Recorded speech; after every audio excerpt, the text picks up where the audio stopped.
Good afternoon, Bernard. Thank you for being on my podcast show. For those that don't know who you are, and I don't think that there's many in the Bay Area, but you've been in startup world and VC world for now maybe more than a decade.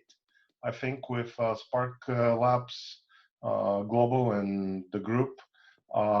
Maybe you can tell us a little bit more about yourself, introduce yourself, and we can then get into the interesting discussion about startups.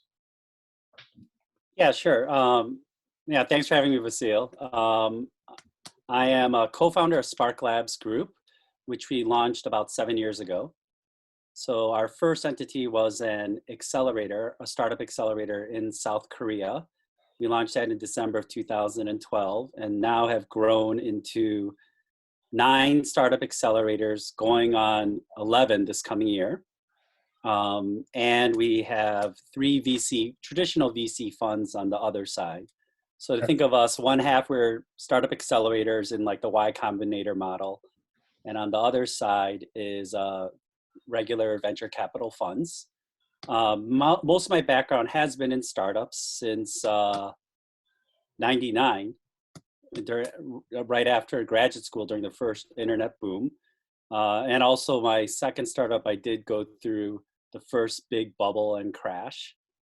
And then I had stints in finance at a boutique investment bank and family office, but primarily in the startup world. So yeah, and you guys, even though you started in Korea, right now you guys are investing in Europe, in the US, investments like 6-7 different countries. Actually, more than that. Yeah, so we've invested in actually I forgot the exact count now. Over 280 startups. Wow. Across six continents. In the US has been, I think, about over 50 startups. Korea's the most because it's the longest standing entity. It's over like 140 startups. Probably, I think, 15 in the UK, and then rest of Europe, probably about 10 more. So yeah, we're pretty widespread globally as a young firm that's only 7 years in. Yeah. And you had some interesting, exits as well, not the multi-billion-dollar exits, but still pretty, good success stories, I think, too. Yeah, I mean, I think to put it in perspective, like YC, they didn't get their first big IPO until Dropbox 12 years later. Yeah. Right. So some of our high flying ones, we're just waiting patiently on their exit or IPO. But some we got in more at like the later stage. Like we invested, now it's been, I think, 4 years into Lyft. Yep. And then we've had some smaller exits by, our companies getting acquired by Spotify and similar companies like that. Yeah, no, to me, those are, to me, a good M&A kind of acquisition. It's a good exit, Yeah. Not everybody needs to go on IPO. That's definitely, it's still a big accomplishment for the founders and for you guys to getting, your money back and your investors. And so obviously everybody right now is, in the back of their mind is COVID and the pandemic. South Korea has had a very unique curve where people have been able to do things in a different way and kind of be more advanced than other nations. What is happening with startups at the same time? I was reading your newsletter, and there was probably at least 10 different companies that are from different batches that are doing some very interesting things, from home kits for COVID testing to tracking, for mobile apps for analyzing, remote monitoring of labs. I mean, wow. A lot of interesting startups that are all focused around the problem. Yeah, I mean, I think because we have so many entities and we're across all different industries. As overall, we're like a generalist fund, even though some of our accelerators have vertical focuses like ag tech, food tech, or more insurance or fintech related. Yeah. And then also energy, an energy accelerator that we have in Oman. But overall, we are generalists as a group. So we see a lot of innovation coming from all these different sectors, whether it's fashion and retail, biotech, right, to AI related to, as you mentioned, research and science labs. Yeah. And then even a digital avatar agency called Genies that we invested in at the seed stage out of our global seed fund that primarily focuses on the U.S. They did a campaign for the CDC Foundation, and they helped raise $1.7 million. I saw that. Yeah, congratulations. That's pretty cool with the race for the Kolov point 20, I guess it's called. So with what is happening right now, obviously people here, people in Europe, people around the world are stressed out. When it comes to funding right now, whether you are um, a seed funding level startup or A round or higher level round, what advice are you guys giving startups right now, Bernard, in terms of cutting the overhead, cutting costs across the board? What are you guys kind of advising founders? Well, I mean, I would say, it really depends on, the companies. If they recently closed, right? Sure. The ones that are obviously having difficulty are the ones that were raising at this point, Yeah. right? And then all of a sudden, this crisis happened, and now they're, really struggling, right? Whether it's cash flow or revenue or all these other issues. Yeah. So one is, we tell them if they already have a good handle on it, they have to know their finances. Yeah. Right. They have to know their own numbers in and out. And then they have to make the hard decisions quickly. Right. I will say, sometimes it does depend on the founders and the CEO, but, they have to get comfortable with making the hard decisions. It's a balance, obviously, between compassion and being, having empathy for your team, but also looking at balancing that out with the long-term survival of your company. Yeah. Right. Obviously, we don't recommend like wholesale firing through video call like Bird did or some other startups. Yeah. Right? But you do have to make these hard decisions, right? I think the one, obviously the startups that were in travel, certain sectors of e-commerce, they already made these hard, fast decisions. Yeah. Now it's the other industries and vertical spaces, right, that are going to get slowly affected as this drags on, whether it's 1 or 2 or 3 quarters, right? Yeah. And I'm not one that has I would say some people in the market are having knee-jerk reactions that, these changes are forever. I really don't believe that. Yeah. I think it's temporary, but it just depends on how long it's going to last in terms of, the economic cycle and the recession, right? If it goes like 2 quarters, 3 quarters, right, then I would worry about the long term, right? But definitely in the short term, you have to be conservative because everyone's being conservative, right? So you have to reserve cash, you have to cut back, right? So I mean, you and I both have gone through 2, crazy times. The bubble first in 2000. I was working for other companies, and then 9/11 hit, and like our media company kind of went completely downhill from there. And then 2008, that also, killed a whole bunch of deals and a whole bunch of startups. Almost killed our startup at the time. So you kind of, I love that you basically, at least you have some experience when you're talking to people because you've been there, and it's not just money talking, it's experience talking. So yeah. and I like that you guys are, there are certain areas that you're gonna have to do it, and you got to do it quickly. You got to be frank with people, and definitely not on video conferencing or sending a text or an email like you're fired. Um, do you think that are you guys following some of the curves of again what is happening in South Korea? As I have friends of mine saying, "Oh, people are out and about already, with the spring, and things are kind of starting to get back to normal." But obviously, South Korea has a very different culture, and people have always been, it's just a very different way that people always wear masks if they have a flu or something. Here, we're still fighting with people that they got to put a mask even during a pandemic. Does that have any effect on what is going on?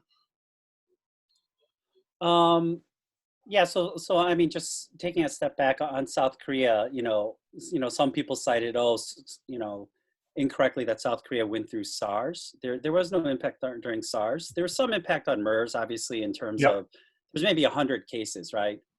But there was some level of scare where the country learned to react quickly, right? So I'm sure if you read these videos or whatever, what South Korea has done well is right after MERS, they created a change in the regulation that during that time, they're allowed to do this contact tracing Yep. of, it's like a semi-invasion of privacy where if people get tested for the COVID-19 virus, then they are on people's mobile devices, Yeah. right? But it's Yeah. only during this time. People don't realize, Sure. some of them don't realize that.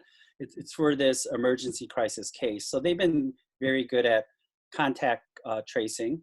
And then, the first outbreak was in this cult church, right, in the southern part of South Korea, right? And it was a reactive measure, right? Taiwan, on the opposite end, they shut down the borders from China in January, and they've been Yeah. able to deal with it very effectively since. South Korea was a reactive measure, but they reacted very quickly. They worked with private industries to relax regulations that allowed them to manufacture the testing really quickly. Yeah. And so they had this sort of rapid fire response, I think, which has been effective. And also one thing, I think the difference is generalizing, right? I mean, we live in California. Yes. They were good at getting the word out, right? So if you read these reports, even, I don't know if you know, but the background of the current presidency in South Korea is probably the most liberal it's been in a couple decades. I've But heard they some said, stuff about it. Yeah. but they said their position was, we're not doing lockdowns because that's against our democracy. Okay. So they haven't done as strong measures of complete lockdowns as China first, and then the U.S. Sure. They did sort of like an intermediate measure. But what they did well is they educated the public, right? Which I didn't see here. Right No. here, like they just said, "Oh, it's a lockdown. You can't go to school. You can't do that." But like, you don't see like explanations in social media on billboards. Oh, this is why you should do social Yep. distancing. Maybe set up restaurants this way, like 10, tables 10 feet apart. Yeah. There wasn't any sort of in-between education. Yeah. Right. So I think that was sort of interesting, is that they were just really good at getting the word out and informing the public in South Korea. So I think Hong Kong was a little bit similar in a way that they locked themselves down automatically when they saw it coming. And I don't know how much the government had played a role, but from what I understand, people just kind of went back and closed the door. They don't want to go anywhere. And for a big, town that is so highly the dense as Hong Kong, maybe there was some, memories from previous, craziness. But you're absolutely right that education and the way the media works here and the way it works there, and kind of having not a single agenda, it probably kind of confuse people, because I have to argue with my cousins multiple times online, hey, this is real. You got to take this seriously. But anyway, um, so Bernard, there are certain of industries and verticals that are going to be affected, like travel and hospitality. There are others that are going to be doing, fairly well. What are you guys seeing as a VC when you analyze the data, when you analyze what is happening? Where are there certain areas that you think are going to do actually better after COVID? Food delivery, like in India right now, is exploding because there is a complete lockdown, and the grocery delivery is just going out of control. So it's on fire. But what do you think is going to happen, for example, in the U.S. or other places? Yeah, I mean, taking a step, I mean, this is right now, I mean, we have like 6 core partners at our firm. Everyone has, a slightly different opinion, right?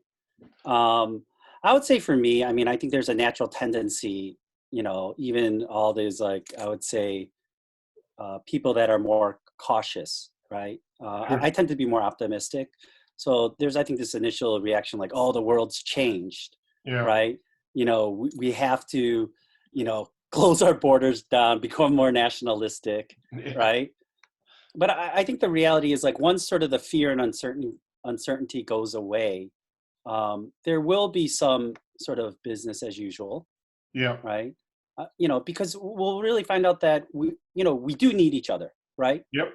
And the players that maybe haven't been transparent, let's say for China, right? At the beginning, and in no way am I like trying to, support Trump's position of blaming China, but China has done some missteps, obviously, that Sure. affected this whole situation, Yeah. right? So I don't think it's one or the other, Yeah. right? So in this situation, that they're both at fault, and China wasn't a transparent player, Yeah. right? So I think that is gonna affect things moving forward, and I think there should be more collaboration and data sharing and knowledge sharing moving forward in this post-pandemic world. I think that's just going to be more beneficial. There are areas that will be affected and will be hedges, like supply chain, food security. But I think there should be also a balance. Obviously, a hedge of each nation obviously beefing up these industries or spaces and technologies. But I think for the world to really work, we do need to be codependent on each other. Sure. Right. So I think that's the reality that I think will eventually set in. There are some things that obviously will change and will accelerate, I think, moving forward. Um, Before even this crisis that came about, there was already a shift. I don't know if you know this, but there was already a shift in tech-related manufacturing from Guangzhou and China Yes. into other areas of Asia, like Vietnam, etc. Yep. I think this current crisis is going to accelerate that, Yeah. right? Because I know that some manufacturing companies were planning to shift it in this year or 2021, but I think that'll be accelerated. Yeah, some are moving to India, some are moving to South America. This is definitely changing quite a bit. I agree. Yeah, and then we'll see the long-term effects of obviously the hardest hit spaces related to startups is travel, Yeah. retail, some healthcare industry. Like a lot of healthcare spend obviously has gone down during this time, right? And we'll see how these companies rebound. I think some of the non-obvious areas that are going to be positively affected is actually autonomous driving in transport Yep. and transit. Yep. Obviously, long haul trucking, right? I think people will look to accelerate that, and also for mass transit too. Just because especially in these industries, a lot of the problem and the overhead is in the manual labor. Do you see drone delivery finally coming to an age anytime soon because of this? I think so too. That's a good point. Yeah, I do think that that will also accelerate.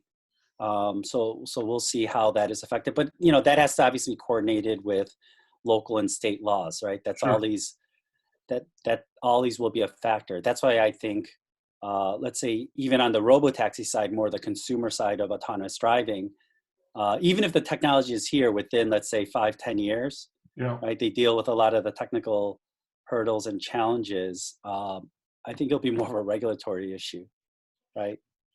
But you're right, because it is more and more. I mean, it's going to take probably years for a full vaccine to be developed, to be produced at, for 7 billion or 7.8 billion people, for everybody to get, vaccinated. We're talking about years, um, unless something else gets, some other type of medication is invented or something else is invented to suppress this. But in the meantime, if people get, especially, some news that people are getting infected, and they're not building an immunity, I mean, you're going to need people to drive others, whether this is BART, whether it's bus or taxi, or, like the delivery trucks for Amazon. There's only so many people out there that are going to be able to, willing to do that. Yeah, I mean that's true, but still, I mean, any autonomous driving is still not going to come within a year, No, no, right? no, no. Within, right? And then I think the fear and uncertainty will, again, being more optimistic, I think the fear and uncertainty will go away, Sure. right? Sooner, even without a vaccine. I mean, think about it. Like, how many people do you know that actually take the flu vaccine? Yeah, quite a I mean, few on the if you full have side. kids, yeah. Yeah, Well, yeah, if you, especially if you have kids, you do it, yeah, right? yeah. A lot of the adults, like 20s, 30s, I don't think they do that, right? We do it because we have 3 kids, Correct. right? Right. But the numbers, I mean, we'll see how it pans out. I mean, not like saying it's like the flu. It's very different than the flu. I think it's, in between like Ebola and the flu, somewhere in Yeah, between, right? But the hard numbers that come out, right? I think a good baseline was South Korea because they had such widespread testing, that's right. right? Right. And they had like random everywhere, right? And more than even Taiwan. And But it's also it, free testing in Korea, right? It's completely yeah. free. You don't have to worry about insurance or anything else. You just kind of go and get it. Yeah, they had it on like these on the roads and stuff like that, Yeah. just to get just to get the best information. Yep. There, I mean, it was about over 1%, right? Sure. So we'll see the numbers how they pan out, right? You mentioned something interesting earlier, that because um, in Korea, people are able to share this data, especially the ones that are getting tested. And even though that's an invasion of privacy, um, this has been, there is apps for it and everything else. Do you see this coming to the US in any shape and form? I mean, we know that both um, Google and Apple are now developing, solutions Yeah. for this. Do you see that people are going to start? I would use it myself. I have no problem, and I want to see kind of what's happening around me. But I think there'll be some protests, right? sure, But I think it's something under strong consideration, or have an yeah, opt-in option, right, for this, because it is beneficial. Like, I mean, we've seen sure, it in South Korea, where during these unique situations that they should allow this. yeah, I'm sure some people, like whether it's liberals in the Northeast that are anti-vaxxers to right-wing Trump supporters that are anti-vax. I mean, you have anti-vaxxers on both sides oh that yeah, are against yeah, vaccines, right? Like, I yeah, think the number one proponent in the U.S. was actually Robert Kennedy Jr., right? Right. So it's like you have both sides that I think will go against even this, you know, this contact yeah, tracing. yeah, But you have an op-ed, as long as you have like a large sort of majority of the population, then I sure. think it would be helpful during situations like this. So I mean, it will help when you have 300 million people, and if you cannot test this on regular basis, I mean, we're now at, I think, a couple 100,000 tests a day in the US. I think we may have passed 1%, but I mean, the only other way is if you have good data and can kind of rely on data. I mean, you guys are all about data. I think even on your website, it says that your first principle is like data, right? You guys invest in data companies.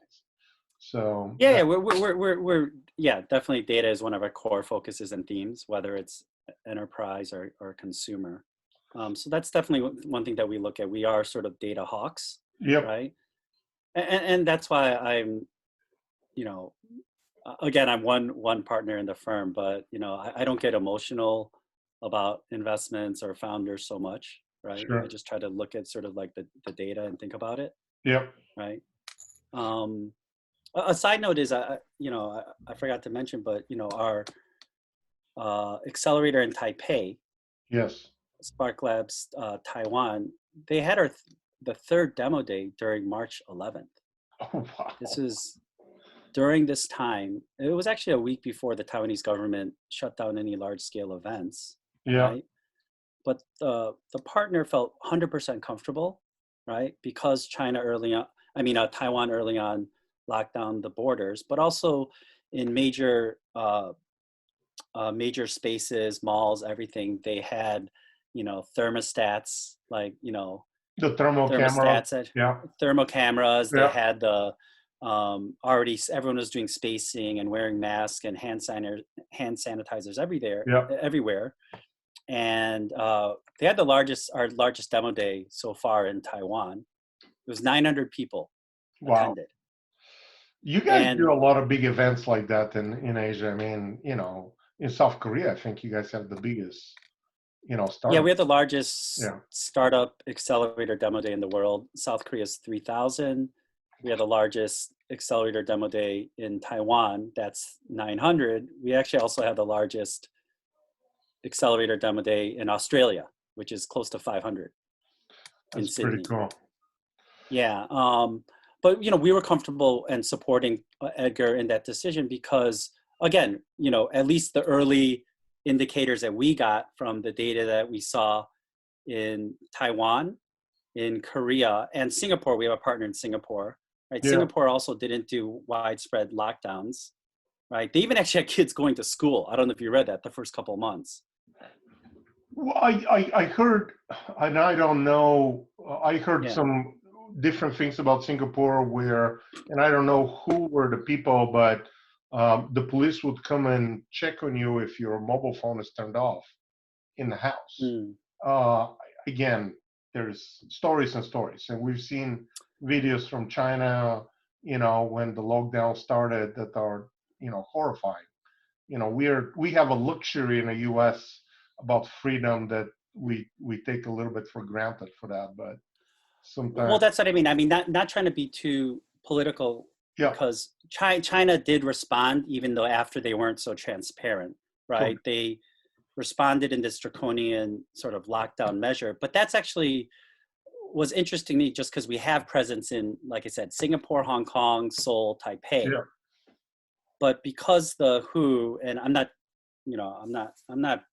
in any way bashing China or whatever, yeah, right? But the World Health Organization promoted what China did, yeah, but they didn't actually talk about these other countries, especially obviously Taiwan, correct. right? Right, and Taiwan did very smart sort of intermediate measures, Yeah. right? Without, like I said, a wide scale lockdown. That's how we were able to have this 900-person event with no after effects afterwards, I, nothing. I mean, the fact that China is trying to reopen right now in such a Yeah, short time after it's remarkable to me.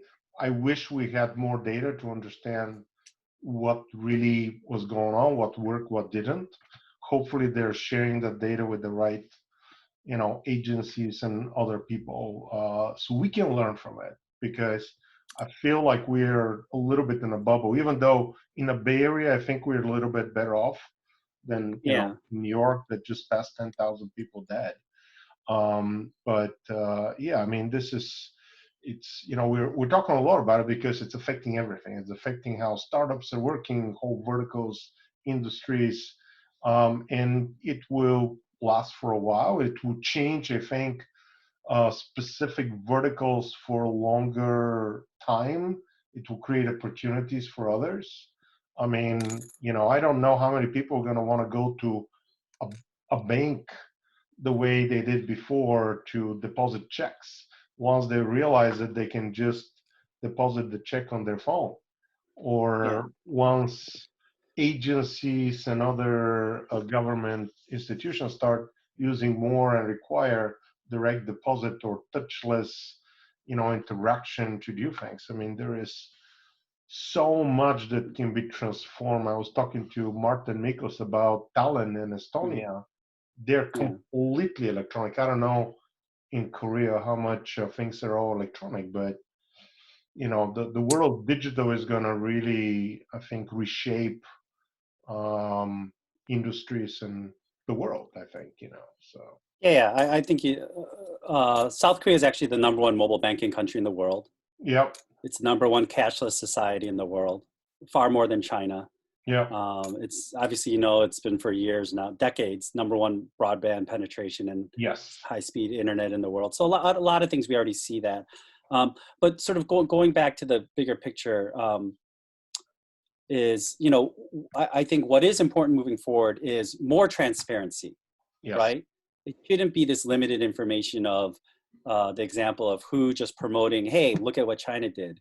They should have gone, hey, look at what's working in Korea and Taiwan. Yep. And these other countries, and sort of, so that there's better information and knowledge, right? Because right away when the WHO just said, oh, draconian lockdown, that's when like everyone like in their panic mode, which I always say, personal or group-wise, never do you ever make the best decision in panic, right? When have you, in sports, right? You and I, we both play sports. Yes. If you panic, it's always the worst decision, right? Yeah, yeah.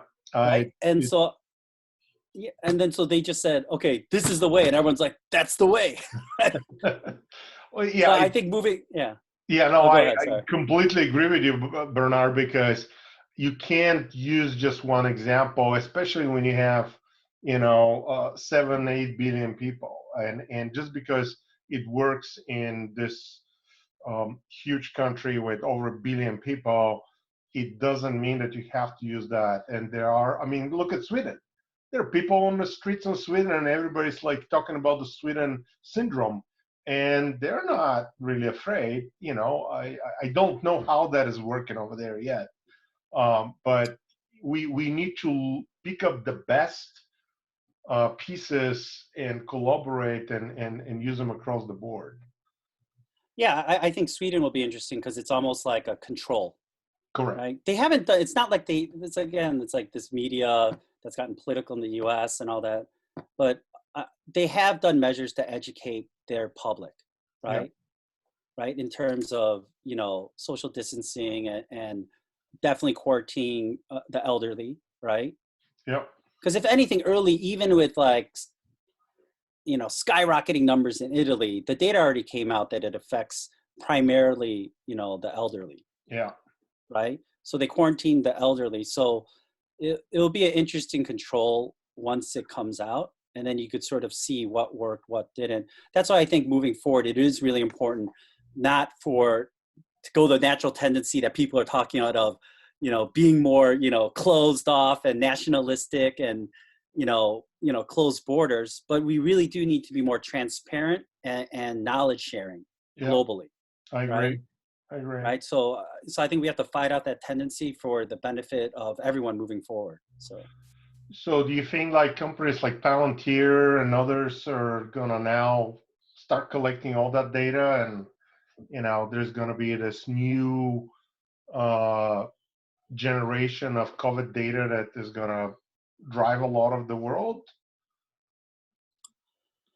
Well, I think it'll be, not just with the data, but I think the analytics have to get better. Correct. Right. Right. And we have to make better informed decisions. Just looking to some of the data, it has to be data with the right people, right? Yeah. because what is interesting to me during this time, and I could talk about it in more detail at another time, but it's like in this world of everyone wanting to be an expert and everyone think they could be an expert after a month, Yeah.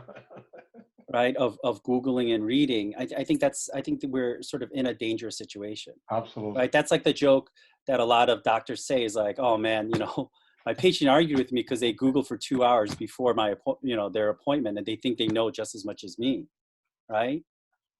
Right, and even me as a VC, as an investor, we lightly say, oh yeah, you could sort of get to know an industry within 6 months of reading and researching, Yeah. right? You can, but we still seek out the experts because there's people that have been doing things for 10, 20 years. Yeah. They can't condense what they say to us like in a one-page, paper or even a 30-page report. So we want to talk to these experts to get their insights, right, of what they've seen, the patterns they've seen over decades, right? And that's like the interesting sort of tendency I think that people have to fight off in today's age of social media and Google and information that's out there, is that they think everything is accessible. Everything is really not accessible at your fingertip, No. right? The true sort of deep analysis and knowledge is deeper than a Google search, right? It is. We just got some data dump, and we've been analyzing it the last couple of weeks, and are about to put a report. Actually, we got a data for 1.5 billion users for the past month and a half, 2 months, and we're analyzing it. We're putting a report on the different verticals. What are we seeing? How are those curves moving? What type of campaigns are working and not working? But again, even there, we are pulling certain people that are experts and asking them the same thing. Why is that curve like this? It's not just that there is a pandemic. Why is there, for example, we've seen interesting things where in some of the travel sites, their MAUs are down, but their DAUs are up. And so we think that there is people in travel that are now trying to hedge with the future and buy, 3 months from now, 6 months from now, find deals because they, especially now they're like stuck at home. They're like, I need to get out of here. And we call it the revenge travel. Somebody came up with that on the media, and people were just like, when can I go and start doing it? So there's actually a lot of users, but they're just not buying yet.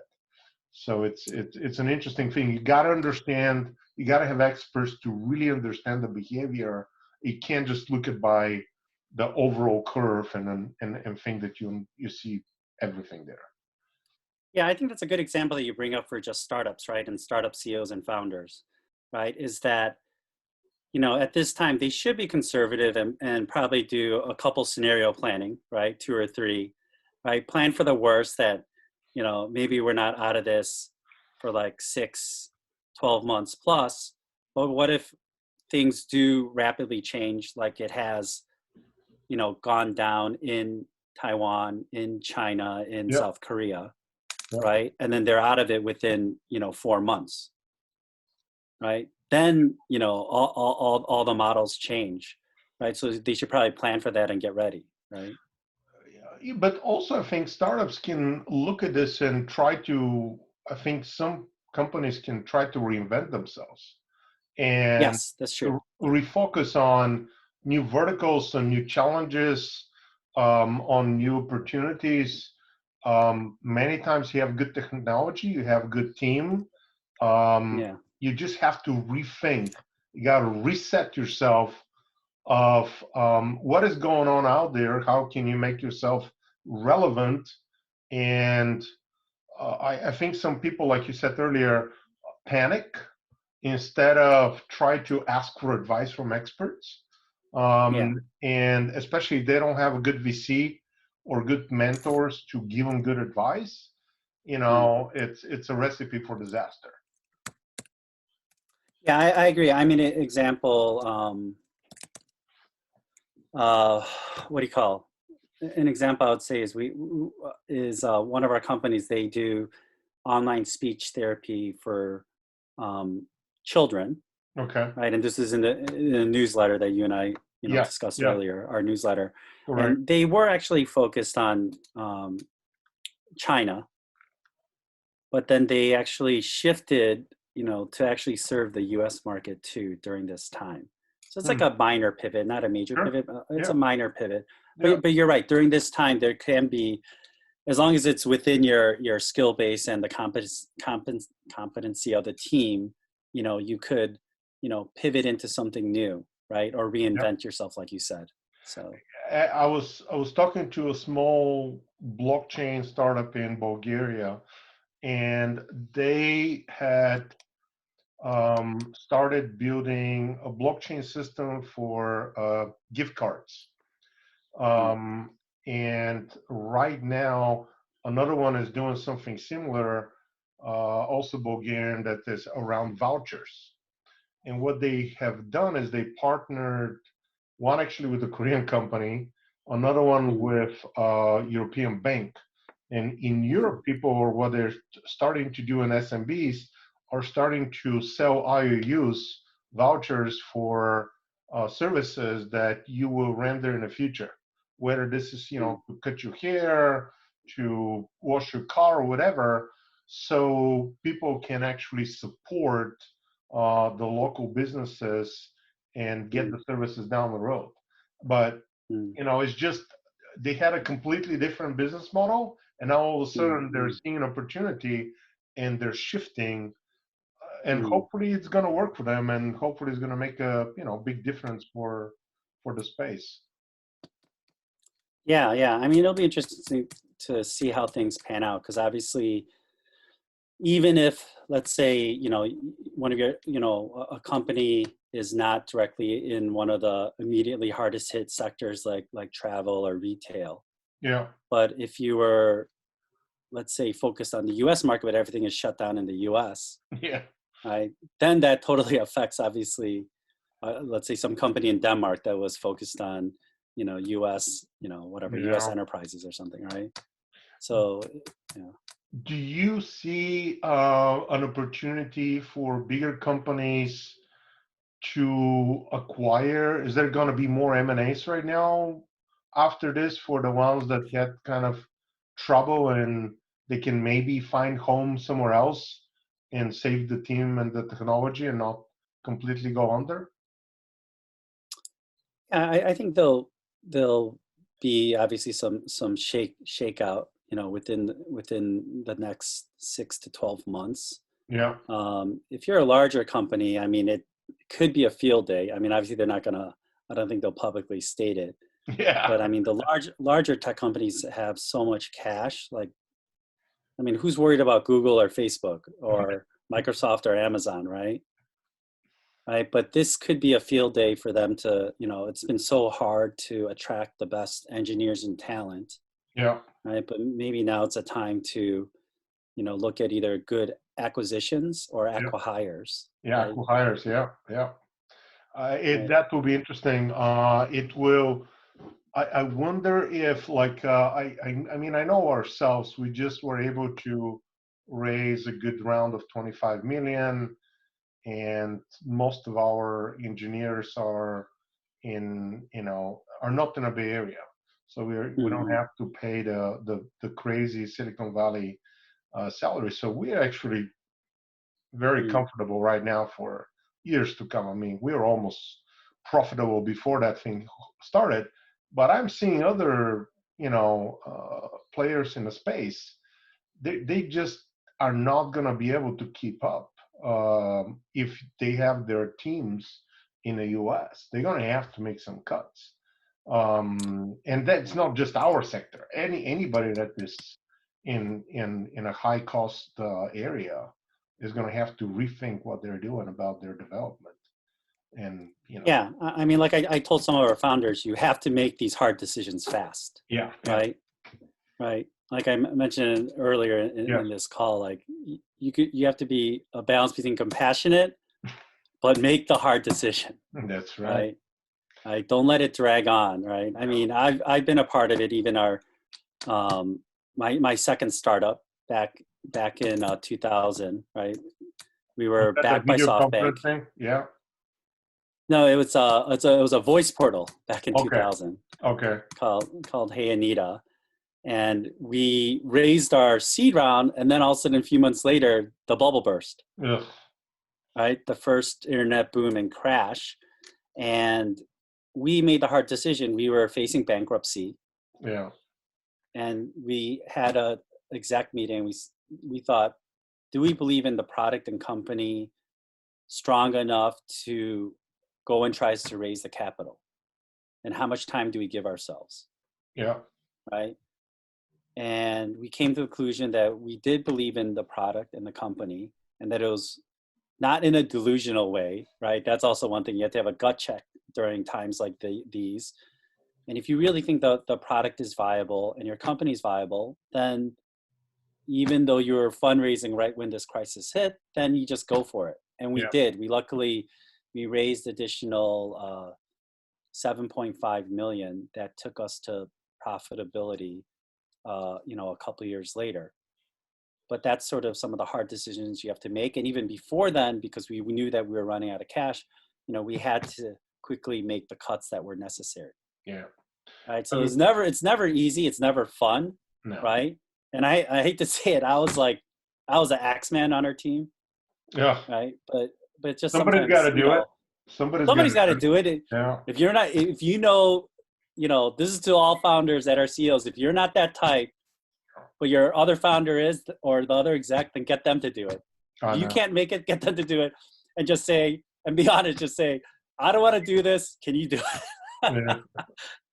Yeah. We have to do that.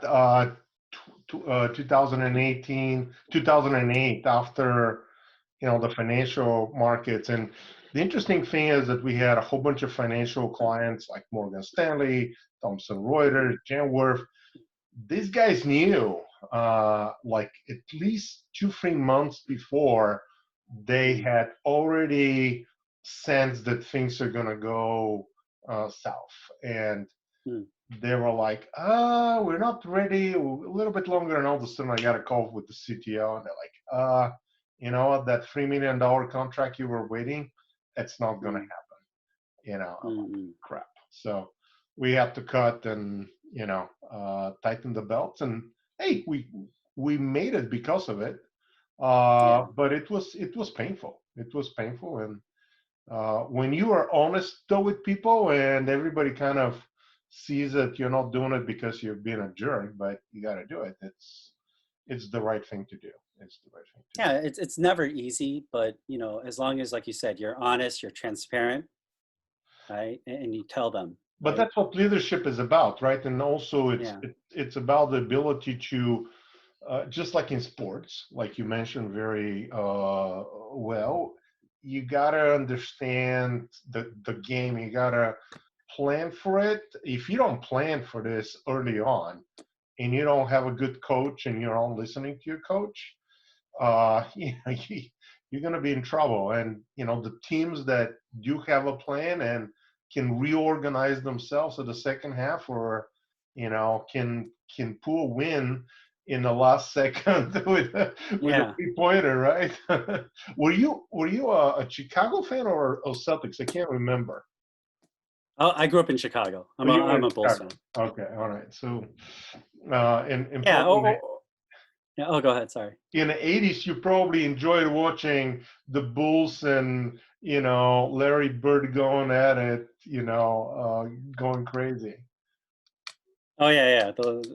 Those are good times, definitely. Yeah, and then the hometown I grew up in was the first suburb that Michael Jordan lived in.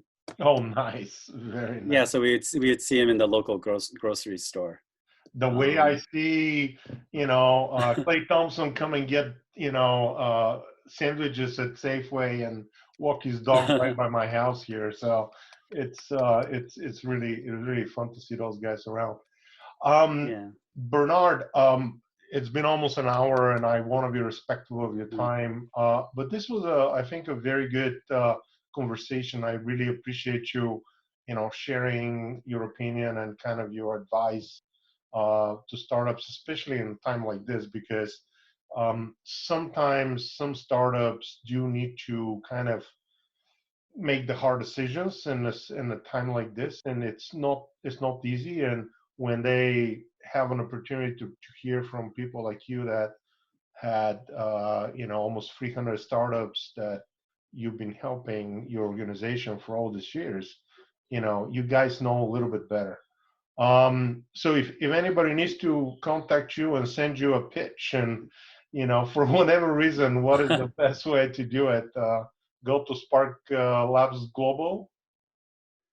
Yeah, they could, I mean, since they're listening to your podcast, they could email me at bernard@sparklabsglobal.com, Awesome. right? Or ask you for my email. So Sure. Yeah. On LinkedIn, I know you're on LinkedIn and on Twitter, and always there when somebody needs you. Bernard, again, thank you so much. I really appreciate your time. And we when this is all over, we can sit down and watch some old, games from the Bulls, and not on Zoom, but on VCR or something. yeah. Yeah. So, well, thanks for having me, Vassil. It was a fun talk. So Thank you so much.